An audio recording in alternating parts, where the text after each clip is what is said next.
This podcast is brought to you by Clear Cut Window Tinting. With 20 years of experience in the application of lifetime warranty films and over 3,000 happy customers served over the past few years, Clear Cut is ready to serve those of you in and around the Denver metro area and are proud to announce the second location grand opening in Colorado Springs, Colorado. Call 720-548-TINT to book your appointment. That's 720-548-8468 and 720-999-5785 for our Colorado Springs location. The professional application of quality film will significantly reduce the heat in your vehicle, reduce glare, and protect your skin and eyes from harmful UV rays. 720-548-TINT or 720-999-5785. Hey guys, and welcome to episode 10 of the Married to Myself podcast. I am your host, Delise Collins, and this episode I have titled, Don't Talk to Me Like That, aka I Don't Like Your Tone, aka who you think you're talking to. You get the point. So don't talk to me like that. In the last episode 9, pollo means chicken, I hinted at some things that I wanted to get into in this episode, and so much has happened in the last week. If you follow me, you know that I had my first article published in the Denver's historic Westward newspaper online, and that was a huge boost to my confidence with my writing and my communication style, to present that to the editor of the newspaper and for her to like it enough to say, yes, we can move forward. I'm going to publish this. And something, I don't know if I want to say ironic or unique about that article. The article is called, How About Them Buffaloes? But it's actually a response piece to a piece that I read that I kind of took personally because it was a pessimistic piece with regard to what's happening in CU with Deion Sanders, Coach Prime, and the city and the culture of that city, what it has been known for in the past versus what they're attempting to accept now. And I just saw it as really dark and negative and unnecessary in a time that we could really be looking at so much positive about the changes happening here in Colorado with respect to CU Boulder specifically. And I took it personal for a couple of reasons, but the one I want to mention is in my marriage, I have always identified myself as the optimistic person and my husband, the pessimistic person. In a good, I'm going to say a majority of our interactions with each other as husband and wife, he will see what could potentially happen in the negative sense or what could go wrong while I'm looking at all the things that could go right with any particular situation. And so when I read this article with just so much negative about racism in Boulder and why aren't we talking about that and how hypocritical Boulder is to act like they're supporting this black coach. And I'm just like, oh my gosh. So I had a lot to say. And it was fun for me to write. It was easy for me to respond to an article like that because I tend to lean toward the optimistic and the light at the end of the tunnel. So those are fun articles for me to write when I'm responding to something and pointing out the light, as opposed to everything that could be going wrong or that is going wrong or what's gone wrong in the past, because I just can't function that way. And it saddens me when I read things as opposed to it pointing out like a specific injustice of something's going on that we need to deal with. That's one thing. But just in a general sense of these are all the bad things we could look at, it's a joy killer. And I like to be joy and be the light and help redirect people's focus on what the positive is in various situations and in a healthy way, because there's always a time to mourn. If there's something going on sad or really bad happens, then yeah, let's focus on it and not brush it under the rug, but balance, right? So one of the other things that's happened in between episode 9 and this episode 10 is I mentioned in the last episode that I had talked to a therapist. Well, that is actually my sister, who happens to be a therapist. She's not my therapist per se, but we have some good conversations and I really value her opinion. And she made some comments on Pollo Means Chicken, the title of the last episode, if you haven't listened to that one, that were incredibly remarkable in helping me delve even deeper into unwrapping what happened in that argument between John and I at the restaurant. And what she highlighted was shame. And the way she put it to me was, have I explored the thought or the concept that the reason I was reacting to me and putting up his emotional walls is because that I carry shame that he doesn't value reading and writing as I do. And when she first said it, I threw up my own walls. I'm like, no, I'm not ashamed of my husband. I'm not ashamed. I have an incredible husband. For all of you that know him, you know how awesome John is and what a hard worker he is and how selfless he is. And, what a great grandfather and husband and father and friend and brother and cousin. Like, he's a lot of things to a lot of people. And so when she said I'm ashamed of him, I was like, no. But then she peeled away at it a little more, and I realized what she was saying, and I realized she was right. Not ashamed of him in the general sense, but just ashamed that I value reading and writing, and it is a huge part of who I am.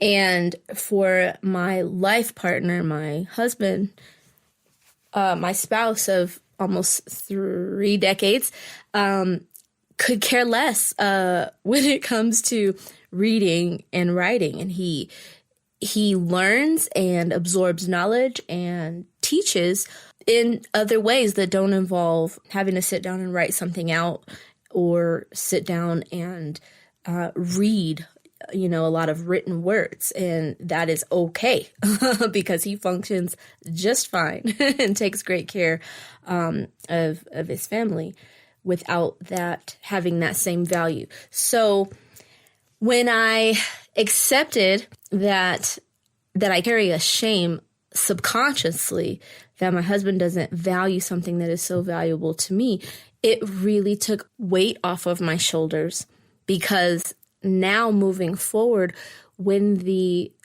argument / disagreement, we're going to say disagreement because we don't want to argue about it anymore, right? In the future, when that discussion comes up, and hopefully not an argument, but just a disagreement or a discussion, as we talked about in the last episode, the difference between arguments and disagreements.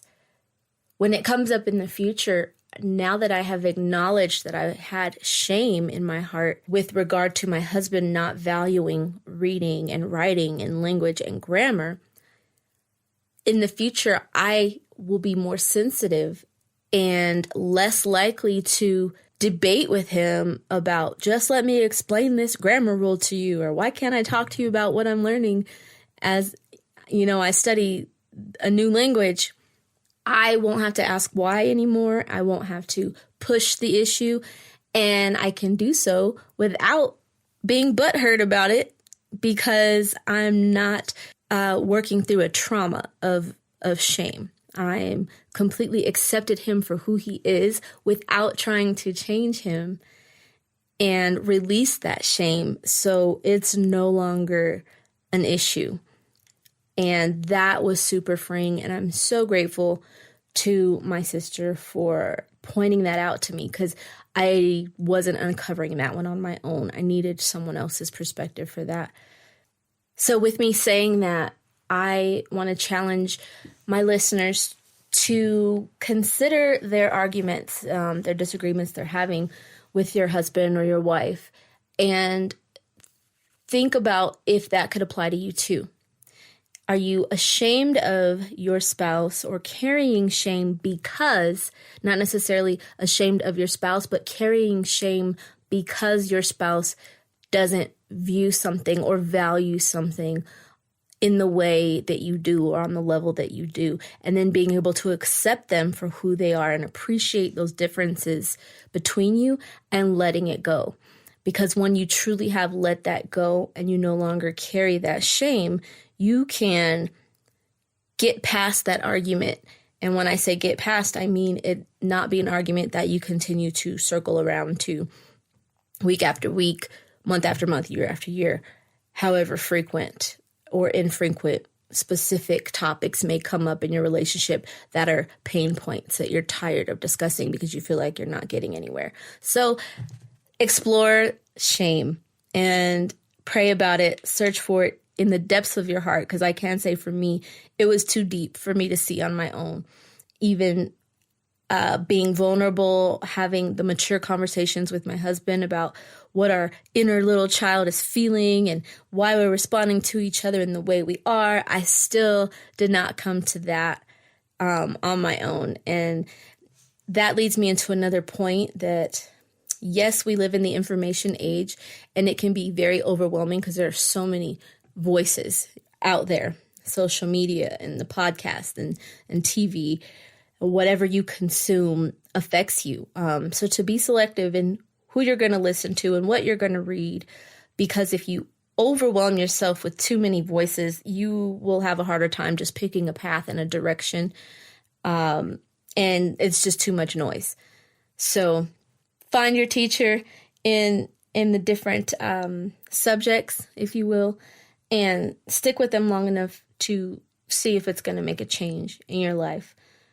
That information has been very, very valuable to me because I am a consumer of knowledge, and I want to be a person that's definitely, expending that energy and not just storing it. And I talk about that in my book, Growing into a Mature Marriage from Kindergarten to College, that just consuming knowledge just to have it is actually very detrimental to your soul, to your health. I believe that you should only take in as much as you can apply.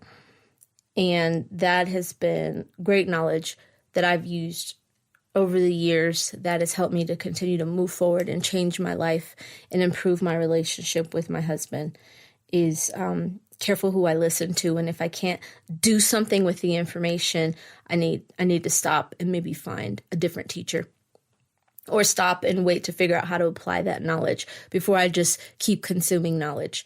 And it's easy in this day and age to be addicted to just consuming knowledge. So that is a nugget that I really wanted to insert at some point, and so I'm happy it came up here in episode 10. Don't talk to me like that. So the reason this episode is called Don't Talk to Me Like That, I alluded to this in the last episode. My husband and I had another argument. This one was actually an argument. Unlike Pollo Means Chicken, where we had a disagreement in the restaurant, we had an argument at our shop. And I believe I mentioned in that episode that our business has 24-hour recording going on, sound and video. And so this argument was captured on tape. And lucky for us, it's a blessing in disguise, because most people at the end of an argument, if you're arguing, you are, acting out of your emotion and not out of your wiser self, your logical self, but you're acting out of emotion. So to be able to go back and play the tape on what you actually said, your body language, your attitude, how you said it, is wow.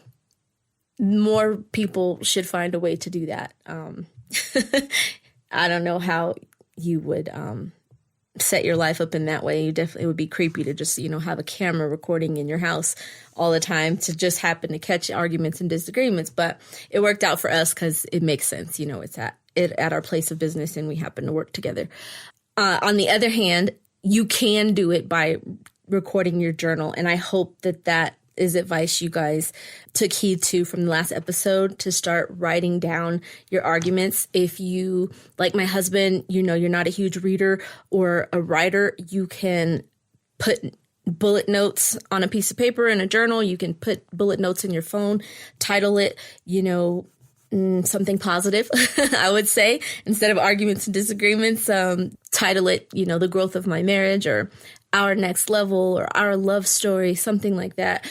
Oh, call it growing into a mature marriage. And for those of you that don't know, that is the title of my book.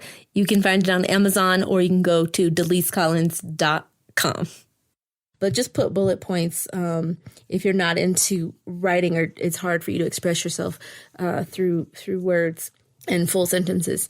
The argument happened, what you think sparked it, and if you came to a resolution, and if you did what that resolution was, because this is going to be a powerful tool. When you come back to that same argument, you can look back and see, ooh, one of us is actually the problem in this, and hopefully you're able to reflect and see how you are the problem. And something I have learned in my marriage is, no matter how innocent I think I am in a particular disagreement, I always carry some fault on some level. Just like last week's episode, Boil Means Chicken. Even though my husband was the one who got defensive and started throwing up walls, I was wrong on the level of not immediately identifying and just slowing down and being silent when I saw the wall thrown up, and redirecting the conversation, or waiting for him to redirect it. I wanted to take charge and continue to push my point and my agenda. And so had I logged that, which I have because I'm telling the whole world about it, so I have my log. But had you had an argument and logged some notes on what had happened, how the discussion went afterwards about what you guys felt about what happened, when you come back around to it, you'll start to notice patterns. You'll be able to sit down with your spouse and talk about, hey, this is what we talked about last time, or this is what we argued about. How do we think we can get to a point where we're not arguing about this anymore? And a lot of times things are coming back up, not because you guys have to agree on the issue, but because one of you are possibly walking in shame, and you're continuously to argue this because you think you're going to eventually change your partner's way of thinking about a certain topic. You have to come to the point of realize that marriage is not about changing the other person. And as long as you think that is your job, to have a happy marriage is to change the other person, you are mistaken, and you'll be very unhappy. Because God's design isn't that we change other people, but that we change ourselves. And through that change, the other people around us now have room to see the change in us and start to look into themselves to make necessary changes. But as long as we're pointing fingers, we've always got 3 pointing back at us, and it's a lot easier to just start with all your fingers pointing at yourself and figure out, what did I do wrong in this situation? And that takes a lot of humility. And I remember in the beginning of my marriage, that being my biggest struggle, is I saw everything that he was doing wrong and none of what I was doing wrong. And I thought the problem was all him. And with each argument, and he helped me a lot with this, I learned to look deeper and deeper into, what could I have done different? How can I think differently about the situation so that it doesn't continue to be something that we fight about? So don't talk to me like that. The argument that we caught on tape was really short. It happened in a matter of seconds. To give you a little background, typically will have earbuds in at work so that I can escape into a book or a podcast or a class online, learning another language, or a writing podcast, what have you, the things that I'm interested in while I'm doing my work. And my husband, this works because my husband is usually on the phone all day with family, friends, but mostly customers, because he answers the business phone. And so we've learned our flow after working together in the business for, I think, about 15 years now, that it's easier for me to put earbuds in and listen to something, and for him to conduct business as usual. And that way we don't step on each other's toes. So I went out, I had my earbuds in all day. which has also been a defense mechanism for me, a protection mechanism, because in work mode, my husband's in work mode. And so he's more likely to sound snappy or have that tone, that us wives are so sensitive to. Not because he's being insensitive, but because we're at work, So I put my earbuds in as well to protect myself from the boss side of my husband that might irritate me. And I know you guys can relate, because so many of you and so many people tell me I couldn't work with my husband. I don't know how you do it. And for a long time I didn't have earbuds in, and this is just something I've come up with in the last year that makes it even more peaceful and makes my days go by faster and with more enthusiasm. So this is the first time I'll have this kind of answer. I've had really deep answers and theological answers to the question, how do you work with your husband? And now a really down-to-earth answer that I have for you now is I put earbuds in and I try not to talk to him all day. So I'm outside moving a vehicle, and he gives me an instruction, but I don't hear the instruction because I'm still in the vehicle. And our footage shows both two perspectives, because we have a few cameras. So we have video from me moving the car that shows him giving me an instruction where I'm still in the car and I can't hear him. And then we have the other perspective that shows me then getting out of the car, walking into the space where my husband is, and him barking out the order again. So from his perspective, he doesn't see me in the car, doesn't know I didn't hear him the first time. So the second time he says them, it's even more forceful, sounds a little bit angry, a little emotional. And I immediately react, and I said something to the effect of, I've had my earbuds in all day to avoid you and your attitude. Why now are you talking to me like this? That's why I have my earbuds in all day. And then he gets really frustrated that I responded to him that way. And then he takes the argument to a whole nother level. And I don't remember now what he said. And I think not remembering is a big part of my peace. Because if I remembered every single thing we argued about and held on to it, I think I would be bitter, right? But forgive and forget. On one hand, with other relationships where you're not married, you want to forgive but not forget, right? So you're not continue to be hurt or manipulated or taken advantage of. And I agree with that. But in a marriage, you want to kind of forget. The journal helps you to remember without holding it in your heart, if that makes sense. You can go back and look at what happened, what the argument was, what some important points were from the disagreement.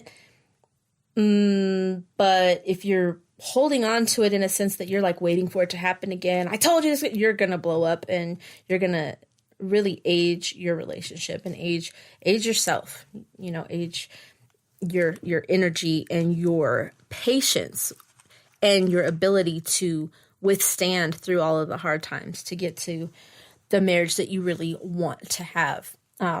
Within the marriage you have. When I say want to have, I don't mean with someone else. I mean with the person you're with, making it work. So we have this argument. It, affects our energy for the rest of the day. And I end up talking to my sister, who I mentioned happens to be a therapist. And I asked her if I could send her the video just to get her analysis on it and I didn't give her any details as to how I felt or how he felt.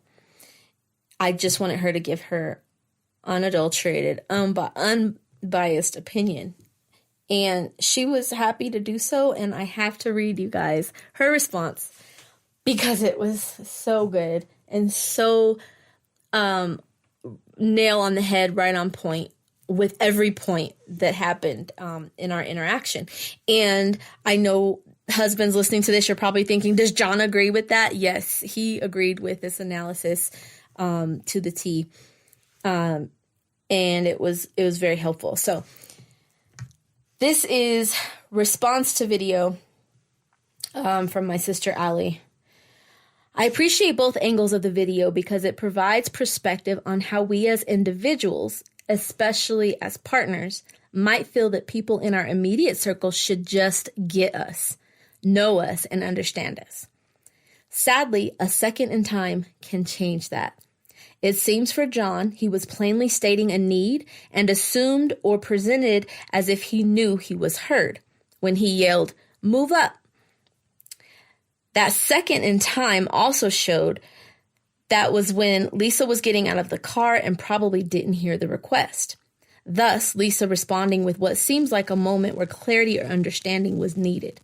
She was met with demand and a tone that created defense and maybe even emotional unsafety. Because she didn't even understand why she was receiving that volume or tone, which, by the way, are both triggers for her when it comes to emotional safety and healthy communication. I want to say that again. Which are both triggers for her when it comes to emotional safety and healthy communication. More patience could have been practiced, and always putting self in a position to learn and receive could have shifted this dialogue completely. I admire that you two can work together and push through, because that moment would have caused many people to shut down and maybe even walk out. For you, Lisa, I appreciate you advocating for yourself, but you also met John with the same tone and volume in your response. So I wonder if you give what you desire from John in these heightened emotional moments, if that in itself would have checked John's behavior and naturally would have allowed for accountability. So that was her response to the video footage that we sent her, and it is amazing and so on point. I want to dissect this a bit because I believe that it can be very helpful to you all in your marriages as well. She says here, we might feel that people in our immediate circle should just get us, know us, and understand us. I think a lot of our arguments come from that disappointment that, oh, you don't get this already? I've already told you this is how I feel, or I've already told you this is a trigger for me. Why are you pushing this button? Feeling like you've got to be intentionally doing this, right? You've got to be intentionally hitting this button because we've had this discussion, we've had this argument before, and we're back here. So it's all your fault. You just want to argue with me. And so that creates a whole nother argument instead of delving into why we're coming back here. And to not assume that they should just get us. They obviously don't get us in that manner, or we wouldn't be having that argument, right? And maybe we don't get ourselves. You know, I didn't get that I was carrying shame, and therefore I created an argument that didn't have to be, a disagreement that didn't have to be, with the Pollo Means Chicken episode. It seems for me, I'm reading her, it seems for me he was plainly stating a need and assumed or presented it as if he knew he was heard when he yelled at me to move up. So I had moved a car and it was kind of blocking the garage. He said, move up. She's correct in her assessment that I did not hear him the first time. And it's natural for you to get louder the second time you say something when you aren't heard the first time, right? It was harsh when I got out of the car and he yelled at me again. You know, I said, move up, or just do what I said. And just do what I said is definitely a trigger for me and probably a lot of wives out there, because you, although are probably submitting on some level, and we're all at different levels of maturity with that, to a husband that deserves to be submitted to, I will add.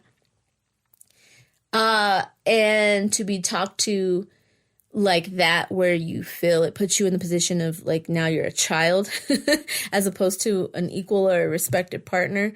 For me, that's going to be an argument. That's going to be a trigger. As my sister so eloquently points out in her response, that it made me feel emotionally unsafe, and that it was unhealthy communication for him to now be yelling and and have this tone and the words. It was all bad, right? You could say something nice and have a strange or condescending tone, but you could also say something rude and have a bad tone. And now we've got two things to discuss.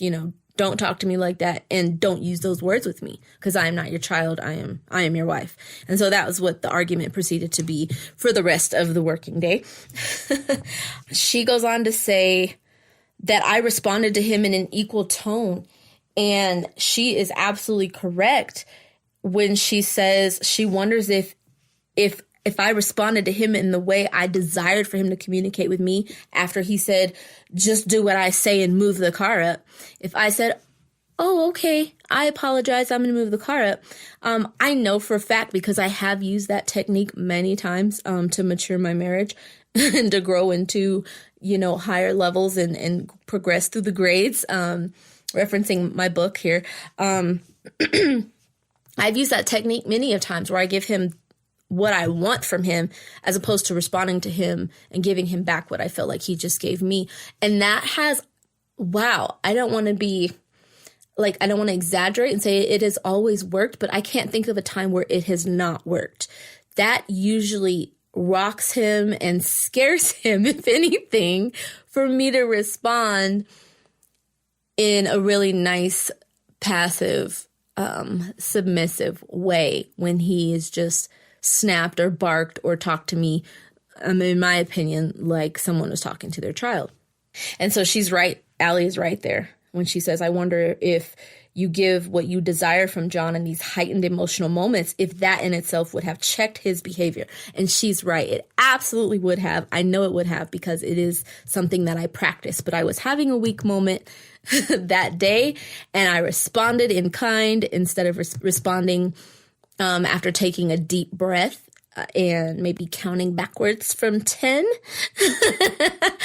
And a lot of times too, I'll take a deep breath and in my mind start counting or praying and just gathering myself so that I don't respond to him in the way I feel he might deserve to be responded to. And just that is enough to check his behavior, and he's apologizing before I can even say anything because I just get quiet. And so that is the next point that I wanted to segue into. So that's perfect, is get quiet. When you feel like your button has been pushed to the point where you are about to throw down, knock down, drag out, yelling, cussing, talk about his mama, it will allow your partner to assess what has just happened and even think about what they just did and reflect that, oh, I really just ticked them off because they're at a loss for words and they're trying to gather themselves. So let me apologize for approaching them the wrong way or for communicating in a disrespectful manner. And that has worked for me. Like I said, I can't think of a time that it has not worked. It has worked for me every time. When I get quiet, it is definitely the teachable moment. And to have been with someone for as long as I have, it can be a teachable moment without teaching or saying anything because they already know better. They too were having a weak moment. And I have learned to, in most cases, shift my perspective from it even being a weak moment to we're at work and he is in work mode. None of this is personal. Don't take any of it personal. If you don't work with your spouse, I don't know how you can reflect on that and use that to your advantage in your relationship. Maybe you can look at it as not literally that we're at work together, but you're at work together. You're both working on your marriage. You're working on your relationship. They are a flawed human just like you are, and I'm going to give them grace. So the next time they say something that would usually put us into a tailspin of, hours of conflict and arguing, I am going to react differently and rather respond. I'm going to respond. And a reaction comes without thought. It comes in immaturity. It comes from emotion. It comes from trauma. It comes from you defending yourself. But a response comes from you taking a minute, breathing, praying, counting, whatever you got to do, and then coming back with a calculated chess move. Being in control of yourself is the highest form of government, right? Self-government is the highest form of government. If we all just controlled ourselves and worried about ourselves, we'd live in a much better world. Well, that applies to your marriage as well, because you can't change the other person. So it is futile to focus on the other person and all their flaws. Look at the other person and their flaws as a mirror, a reflection of everything that you need to work on in you. And in that moment when he yelled at me, just do what I say, move up the car, I should have stopped and reflected on me. What about this scenario and how much that just infuriated me mirrors who I am right now in this moment, right? Because I had my headphones in all day. And I know that is on one hand, it's a positive thing because I'm learning, I'm growing, I'm working on my goals with what I'm listening to. But on the other hand, it's also an avoidance technique because I'm avoiding arguments. So the moment I had to take the podcast or the earbuds out and communicate with my husband at work, I am now vulnerable to dealing with my husband in work mode. And I was weak in that moment, forgot that I have already trained myself that in work mode, I'm not going to be sensitive to my husband's communication with me. And that's to an extent because I still do want him to change and get better when it comes to his patience with me and the way he communicates with me. But at the same time, I can't let it derail my whole day and get me off track of my joy or whatever it is I'm focused on or trying to accomplish because he was mean to me. I didn't like his tone because in all reality, I have to look at the full picture and say, was his goal to now ruin the day and have me talking his ear off about how I want to be treated, how I want to be talked to, how I feel, thank you, Allie, for giving me this verbiage, emotionally unsafe. And no, I know he doesn't want to be berated with that and have to hear that again because he's heard it for the last 30 years. And my prayer for my marriage is that that will be something that changes. I think it's a good question in therapy to ask both spouses what they feel like the prevailing issue is in their marriage, because it's a great source of healing and starting to delve into your biggest pain point in your relationship to be asked that question. So ask yourself that question and journal, if whether it's bullet points or paragraphs, if you got to write a book like I did to get it off your chest. But the answer to that question for me is my husband's tone with me. That has been the source of most of our arguments is, hey, I'm all well and good with communication. I want to know how you feel. I love your leadership. I love your wisdom.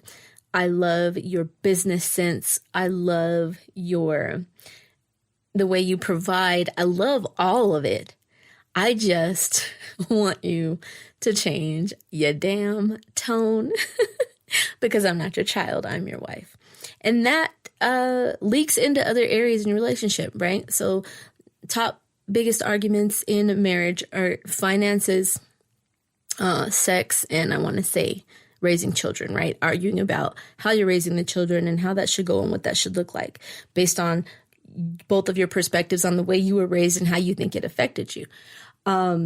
Well, I bring those three things up to state that if you feel like you are being disrespected frequently, now that's affecting your intimacy because you don't want to be intimate with someone who you feel like talks to you like you're their child. Because now it feels like you got some weird, creepy, incestuous relationship going on because 10 minutes ago you were talking to me like you were my daddy. And now, you want to be all cuddly. So that's me being raw and real because I know that millions of women and men feel the same way. When we were 15, we had a conversation, and I'll bring this up often because it applies to so many topics. I probably brought it up in the last podcast, if not the one before that. When we were 15, we had a conversation about deal breakers and what we just absolutely would not stand for in our marriage. And the one that my husband brought to the table was, we will never touch each other out of anger. And I hadn't grown up in a situation where I had ever seen domestic violence. So that wasn't even in my mind and in the forefront of my thoughts to put on the table as a deal breaker or something I would not stand for in my relationship. But I highly respected the fact that my husband brought that up and said that, and it made me feel very secure and very safe. And so I say that because I bring that up often to him when I feel mistreated by the way he's talking to me, to say, hey, this level of importance of never ever touching each other out of anger, I put you talking to me like that on the same level. And I'm laughing because it's just still something we're working through, and that's my way of like keeping it light in my heart. And it may sound like an exaggeration to some who, especially those people I want to be sensitive to who have been in physically abusive relationships, because it is not physical, it is emotional. But when you have decided that it is something you just don't want in your life, is the emotional toll of an impatient person who's snappy and fussy and yelly and screamy, it'll wear on you. And all in all, vulnerability and honesty, my book, my podcast, my poems, those are my way of staying strong enough to continue to feel emotionally battered sometimes, but still like continue pushing through and working on my relationship. And I think it's important to be that vulnerable with you guys and to share that with you because it gives a lot of perspective. It gives the perspective, hopefully, to people that are in abusive relationships, that if I feel this way about words, you definitely should feel this way about actual physical violence, and you need to get away from that relationship. On the flip side, the other perspective that I hope, that I intend that it's giving you guys is, I really need to listen to my spouse and what they're continuously telling me is a pain point or a violation for them. I love the way my sister put it in her response email when she used the verbiage of emotionally unsafe and healthy communication, because those are the 2 points that I feel like I have been making, like beating a dead horse, right?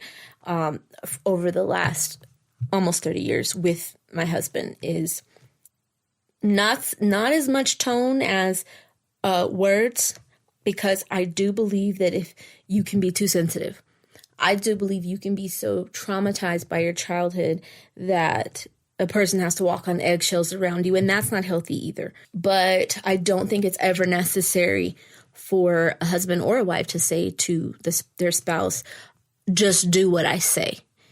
I think that could be worked through with more words, and you can't be lazy, right? You have to take the time and think about, how do I express just do what I say without saying to another adult, just do what I say.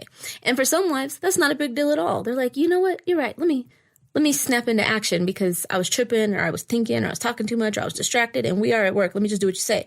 Because I do want to just do what he says, because it's a business he started. It's his passion. He understands the flow, and I love just being there to help. If I was there in a higher capacity, I wouldn't even be able to listen to my books and podcasts while I'm working. You know, I would carry more responsibility. So I appreciate that. I just really want to be talked to a certain way, and in another level of honesty. For me, it is a sensitive point because I am still healing from my childhood trauma of being in a single parent home where all the pressure is on one parent, and the way that parent dealt with that pressure and that anxiety and that overwhelm was to yell the majority of their communications. And I remember being a little girl and my eye actually twitching at the sound of my mother's screeching, yelling. And she would yell when she wasn't angry or frustrated. she would yell and scream for random things, like, hey, bring me the, yell and scream my name. And then when I get in the room, she's like, hey, hand me the remote. And that's funny to some of you, I know, because you can relate. But for me, because there was so much of it, I honestly, I remember being, how old were we when we lived? I'm picturing the place that we lived in the day. I was in my room and she screamed my name and my eye actually started twitching. I was way too young to have that level of anxiety to have my eye twitch. And me and my mom are on great terms. She's one of my best friends. I love her to death. And she did such a great job raising 3 daughters by herself. But wow, how healing is it to hear me say that the yelling in my household from childhood has now affected my marriage, in that, one, I attracted a freaking yeller. I trauma bonded to a person that has low patience and a smart ass tone and condescending verbiage, like, just do what I say. Because I literally was running from that from my mom and ran right into the arms of the same person. And I'm so grateful that he is an awesome person, and that really is like his only flaw is the same flaws my mom had with regard to raising me, was the anxiety and the way it came out, the yelling, the condescension,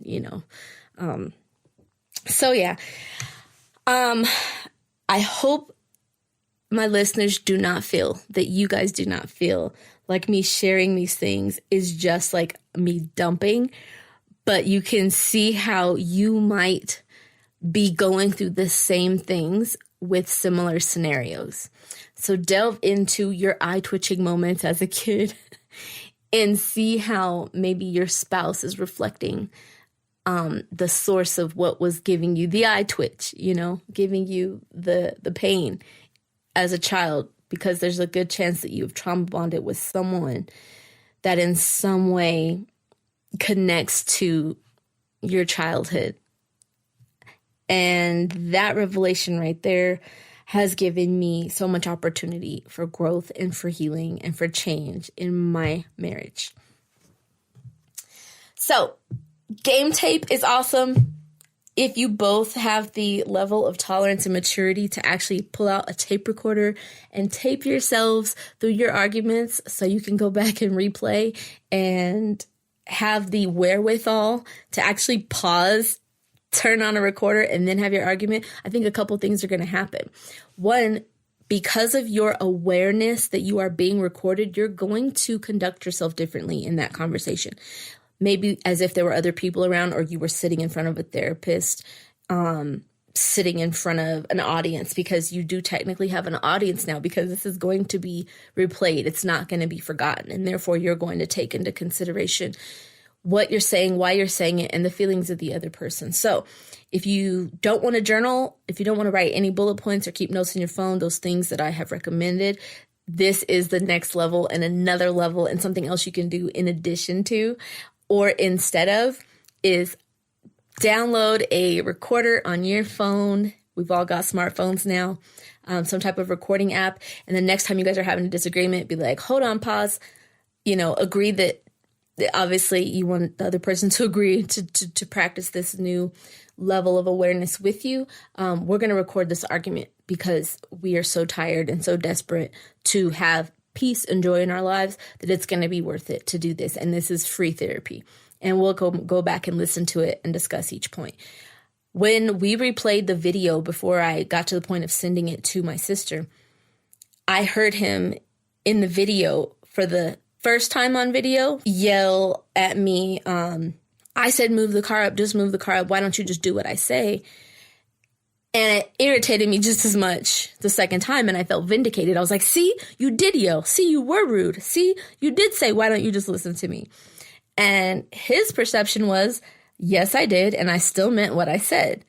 And we had to keep talking throughout the day and reflecting on that video footage for him to come to a point of, okay, yes, I want you to listen. I think it'll make it easier. But yes, I could also work on my patience and my irritation and take into consideration your feelings when I communicate with you so that it doesn't come off so harshly. So I think it's a huge, huge, huge, huge benefit to start recording your disagreements. And hopefully you're with a person that can agree with you to do that.